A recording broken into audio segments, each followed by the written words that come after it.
saya Kirana Aulia dari Azhara dari 11 Keperawatan 1. Di sini saya akan membuat video untuk memenuhi tugas KDTK saya, yaitu infeksi nosokomial. Infeksi nosokomial adalah infeksi yang terjadi di rumah sakit atau sistem pelayanan kesehatan lainnya, baik melalui klien, petugas kesehatan, maupun sumber lain. Nah, ada yang tahu sumber-sumber infeksi nosokomial? Nah, mari kita lihat. Ada klien, petugas kesehatan, pengunjung, atau sumber lainnya. Yang dimaksud sumber lainnya adalah sumber lingkungan rumah sakit. Nah, maka dari itu kalian harus senantiasa berhati-hati untuk membawa anak Anda ke rumah sakit. Jangan sampai bawa anak Anda ke rumah sakit. Jangan sampai bawa anak Anda ke rumah sakit. Jaga anak kalian ya, supaya tidak terkena infeksi. Nah, untuk pencegahannya kalian bisa cuci tangan. Kalian tahu cara cuci tangan? Kalau belum tahu, mari kita simak. Yang pertama, gosok punggung tangan secara bergantian. Sela-sela jari, ini deh. Kalian tahu cara cuci tangan? Yang pertama, gosok punggung tangan, sela-sela jari, teknik mengunci, ibu jari secara bergantian, kuku-kuku jari. Tapi mengunci di mana? Dah. Caranya, gosok punggung tangan, sela-sela jari, teknik mengunci, ibu jari secara bergantian, kuku-kuku jari, bilas lalu keringkan. Cara yang kedua adalah menggunakan antiseptik. Jadi cuci tangan kalian bisa menggunakan hand rub ataupun sabun cuci tangan. Nah, menggunakan sarung tangan ketika di rumah sakit untuk menjaga agar tidak terkena infeksi nosokomial. Pemrosesan alat habis pakai. Jadi setelah dipakai, alat-alat rumah sakit dibersihkan pakai desinfektan gel. Membuang sampah pada tempatnya. Nah, kemudian latihan nafas dan batuk efektif. Ada yang tahu kalian batuk efektif itu apa? Definisinya berikut ini. Batuk efektif yaitu latihan nafas dalam adalah bernapas secara perlahan dengan menggunakan diafragma sehingga memungkinkan abdomen terangkat perlahan dan dada mengembang penuh. Tujuannya adalah mencapai ventilasi yang lebih terkontrol dan efisien serta untuk mengurangi kerja bernapas, kemudian meningkatkan sirkulasi alveolar maksimal, kemudian meningkatkan relaksasi otot, menghilangkan ansietas. Kalian tahu ansietas? Ansietas yaitu cemas. Menyingkirkan pola aktivitas otot pernapasan yang tidak berguna. Kemudian indikasinya, kalian tahu nggak batuk efektif untuk apa? Untuk orang yang pakai gangguan paru obstruktif dan restriktif, penyembuhan dan pembedahan toraks. Jadi orang habis pembedahan toraks pastinya harus pakai batuk efektif. Memakai metode relaksasi. Nah, cara kerjanya yang kalian tahu, yang pertama adalah jelaskan prosedur pada klien. Cuci tangan lagi, masih ingat caranya? Gosok punggung tangan, sela-sela jari, teknik mengunci, ibu jari secara bergantian, kuku-kuku jari, bilas, lalu keringkan. Latih melakukan pernapasan perut. Bagaimana caranya? Ada yang bisa praktekkan bagaimana caranya pernapasan perut? Ayo deh. Nah, berikut adalah klien saya.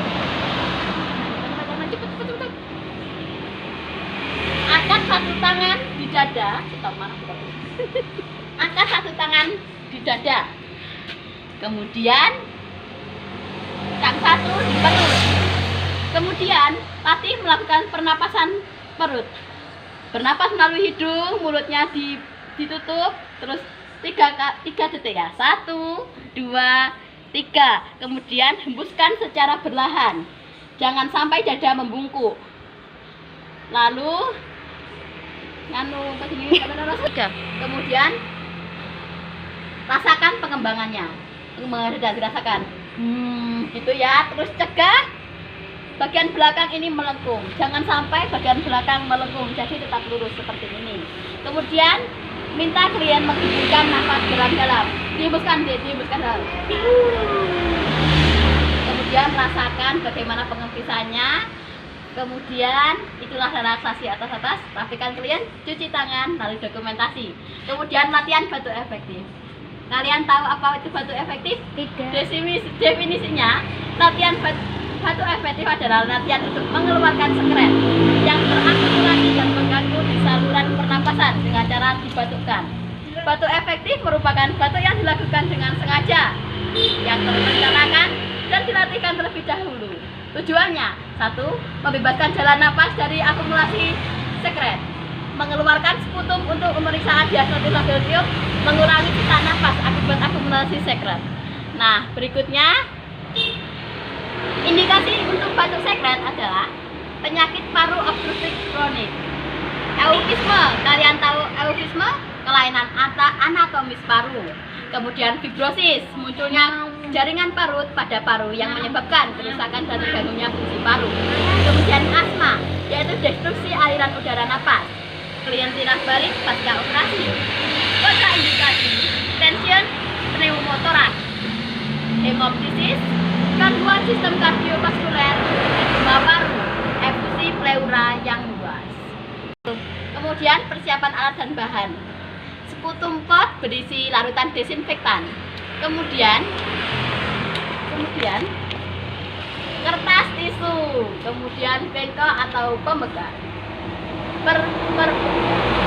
Kemudian perla atau alas, sarung tangan, air minum hangat, serta catatan. Cara kerja. D. Jelaskan prosedur. Kemudian cuci tangan seperti tadi, lalu pasang sarung tangan. Minta satu tangan di dada, satu tangan di abdomen. Kemudian minta klien untuk bernapas dari perut. Tutup mulut selama 3 detik, 1, 2, 3. Terus setelah itu merasakan pengembangan. Dirasakan pengembangannya, kemudian minta menahan napas selama 3 hitungan. 1, 2, 3. Minta untuk menghembuskan selama 3 hitungan. 1, 2, 3. Setelah itu minta untuk merasakan pengepisan otot. Jadi sudah rileks ya. Kemudian minta untuk pasang perla alas dan bengkok. Ini contohnya ada bengkok dan alas ya. Nanti kliennya batuknya di sini. Minta klien untuk napas dalam nadi. Balik. Yuk. Tampung lendir dalam sputum pot. Kemudian bersihkan mulut dan hidung. Ini dibersihkan memakai tisu ya teman-teman. Kemudian berikan minum hangat, lalu cuci tangan. Gosok punggung tangan, sela-sela jari, teknik mengunci. Ibu jari secara bergantian, kuku jari bilas, lalu keringkan. Kemudian dokumentasi. Nah teman-teman, itulah tadi presentasi dari saya. Kurang lebihnya saya mohon maaf ya. Nah, jangan lupa di subscribe, like, and comment. Saya Kirana Aulia dari Al-Zahra. Wassalamualaikum warahmatullahi wabarakatuh.